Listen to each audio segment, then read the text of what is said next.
तो आज हम लोग देखेंगे ये वाला क्वेश्चन।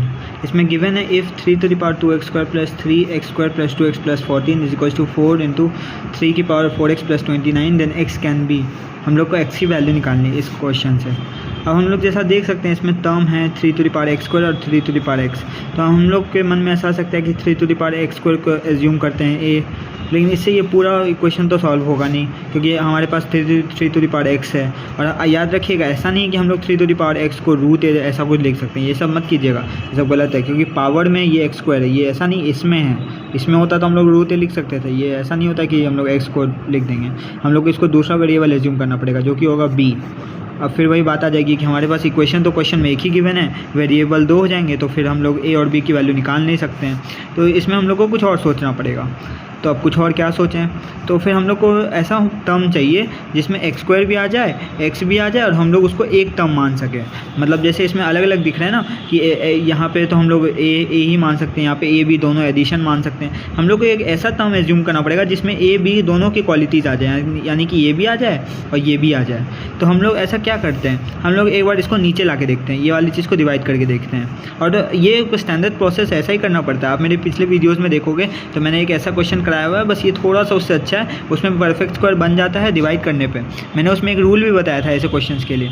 वो रूल क्या था कि ये वाला जो टर्म होता है, मतलब एक टर्म जो होता है, जैसे एक टर्म यहाँ दिख रहा है एक्स स्क्वायर और यहाँ एक टर्म दिख रहा है एक्स 2x + 14, ठीक है। तो ये दोनों टर्म्स जो हैं वो दो टर्म्स हुए, एक ये है। तो जो एक टर्म का स्क्वायर होता है उसको डिवाइड कर, मेरा कहने का मतलब मैं आपको समझाता हूँ, सॉल्व करके बताता हूँ तब आपको बेहतर समझ आएगा। तो ये हम लोग लेते हैं, ये टर्म ले लेते हैं 2x + 14 ले लेते हैं और यहाँ पे हम लोग क्या करते हैं, अब देखिए मैं यहाँ पे 12 लिख रहा हूँ और यहाँ पे 3 × 4x + 28 लिख रहा हूँ। ये स्टैंडर्ड अप्रोच है। देखिए मैं बताता हूँ मैंने ऐसा क्यों किया। 12 ये आया कैसे पहले ये बताता हूँ। देखिए 4x + 29 था तो मैंने इससे 1 3 to the power निकाल लिया, मतलब मैंने इसको ऐसे लिख दिया 4x + 28 + 1 लिख सकता हूँ मैं, ठीक है। अब इसको मैंने एक टर्म को नीचे लेके आ गया और ये जो 3 to the power 1 था इसको मल्टीप्लाई कर दिया, यानी 4 × 3 12 आ गया। तो यहाँ 12 बच गया, यहाँ पे ये वाला बचा हुआ टर्म बच गया। हम लोग को एक्सपोनेंट का रूल पता है कि a + b + c को हम लोग क्या लिख सकते हैं, 4a × 4b × 4c, ठीक है। ये तो आपको पता होगा, बेसिक है बहुत, ठीक है। तो हम लोग यहाँ पे आ गए। अब यहाँ पे आने के बाद हम लोग को देखना है कि 3 to the power 2x square है, ये किसी एक नंबर का स्क्वायर है जो एक टर्म है यहाँ पे x स्क्वायर, ठीक है। यहाँ पे ये 3x स्क्वायर है, इसी का ये इसका स्क्वायर है और ये वाला जो है 2x + 14 इसका स्क्वायर नीचे मिलेगा आपको। देखिए 3 स्क्वायर 2x + 14, इसीलिए मैंने एक टर्म उधर 3 निकाला था ताकि ये इसका स्क्वायर बन जाए, ये वाले टर्म का स्क्वायर यहाँ पे बन जाए। अब देखिए सॉल्व करने के लिए हम लोग क्या करेंगे, अब हमको x स्क्वायर और 2x + 14 दोनों टर्म एक ही में मिल रहा है। कैसे एक में मिल रहा है, इन दोनों को डिवाइड कीजिए तो हम लोग को मिलेगा 3 to the power x square divided by 3 to the power 2x + 14 का होल स्क्वायर, ठीक है।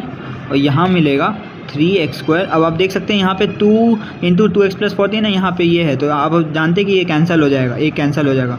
एक्सपोनेंट का रूल पता होना चाहिए आपको, तब आप समझ पाएंगे मैं क्या कहना चाह रहा हूँ, ठीक है। अब आप देखिए ये आपको बहुत ईजिली दिख जाएगा कि ये एक टर्म जिसको हम लोग अगर a माने तो ये a स्क्वायर बन जाएगा, इसको हमने a माना है, a = 12। अब ये एक वेरिएबल एक इक्वेशन में आ गया फॉर्म में। कैसे आ गया, क्योंकि हमको क्या चाहिए था, एक्स स्क्वायर, हमने पहले बताया एक्स स्क्वायर और एक्स एक ही टर्म में चाहिए, और एक्स स्क्वायर का एक टर्म दिख रहा था और एक्स का ये कांस्टेंट के साथ एक टर्म दिख रहा था और उसका स्क्वायर यहाँ पे प्रेजेंट था। तो ये थोड़ा सा दिमाग लगाने पे हमने 29 को 28 किया और 12 ला के इसको फिर डिवाइड कर दिया। अब हम लोग को एक टर्म, एक वेरिएबल और एक इक्वेशन के फॉर्म में ये इक्वेशन मिल गई है। अब जनरल हम लोग इसको सॉल्व कर लेंगे, कैसे फैक्टराइज कर लेंगे बीच वाली मिडल टर्म को, ये तो आपको पता ही होगा। तो इसको फैक्टराइज करने पर ये हम लोग को मिल जाएगा, ठीक है। इसके रूट्स आ जाएंगे -4 और 3, ठीक है। -4 और 3 इसके रूट्स आ जाएंगे।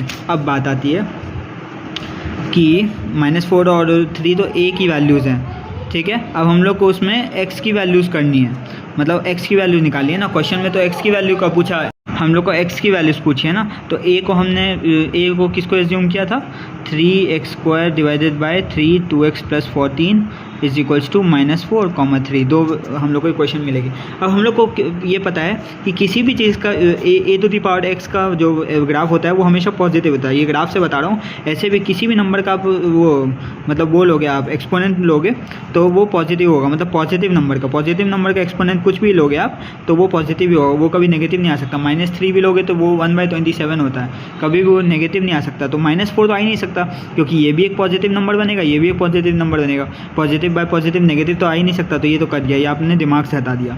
अब ये 3 बचा, तो अब हम लोग को ये देखना है, इसको सॉल्व करना है। तो ये बच जाएगा आपको x² - 2x - 14 = 3 to the power 1। ठीक है, ये आपने सॉल्व कर लिया जनरल। ठीक है, तो अब हम लोग इसको बेस सेम है तो हम लोग इसको इक्वेट कर सकते हैं। तो -2x - 15 = 0, ये हम लोग को निकल गया। इससे हमारे पास x की 2 वैल्यूज़ निकल के आ जाएंगी। एक तो आ जाएगी आपको x, मतलब फैक्टराइज कर लेते हैं, x - 5 x + 3। ठीक है, और यह 5 और -3 इसके आंसर आ जाएंगे x की वैल्यूज़।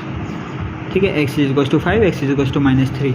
और इसमें हमने कोई लिमिटेशन नहीं है, ऐसा नहीं कि 5 और -3 कहीं पुट नहीं कर सकते, कहीं मतलब डिवीजन में नहीं है, कहीं कुछ इसका दिक्कत नहीं है, कहीं भी पावर में रखने में कोई दिक्कत नहीं है, तो फिर दोनों आंसर हो जाएंगे। आपको पहले आंसर आ जाए ना जब भी, तो कभी भी ये लिमिटेशन चेक कर लीजिएगा।